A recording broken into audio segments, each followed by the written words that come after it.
time. Meanwhile, joining us on the broadcast is Dr. Sharat Kohli, senior economist. Good morning, sir, and thank you so much for speaking to us on News X. I'm going to quickly ask you a question. When will they wake up to their realities and, implement some sort of a plan of action?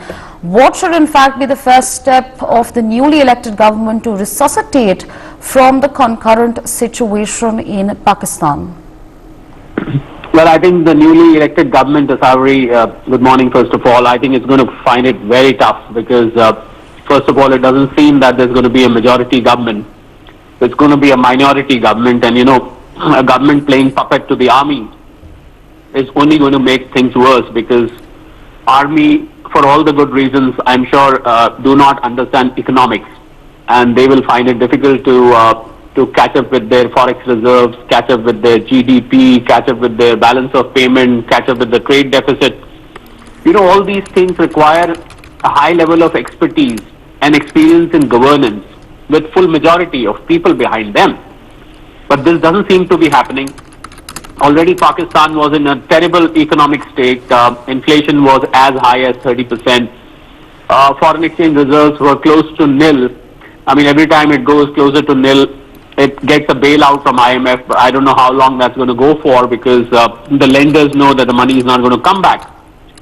Well, there is no power, there is an energy crisis, consumption level is falling, groceries are not available as easily, and black marketeers and hoarders are making hay over there. Law and order situation is not very good. So none of the factors which contribute to a prospering economy, for a normal economy, forget about, I think seem to be in place. It is heading for trouble. I think it's paying the price for being a hub for breeding terrorism. I think if it had Pakistan focused on economy, then probably it would not have reached the state it has today. The neighboring state of J&K, the neighboring union territory of J&K, just had a budget of 1,18,000 crore rupees, whereas Pakistan's bailout is $3 billion. So I think it can very well see where 27 crore population of Pakistan is heading. I really pity the Awam of Pakistan, Asawari, because, it's for no fault of theirs. They are being subjected to this state today by the Hukmran of Pakistan, which is the army, of course. We are now very avidly watching as to what is happening. So all in all, a very sorry state, and I really feel bad for the people of Pakistan who are made to go through. And while all this happens, the rich of Pakistan, the Hukmran of Pakistan, they enjoy a luxurious life. They stay in Europe, they travel to all parts of the world. They have luxury cars, they have luxury houses.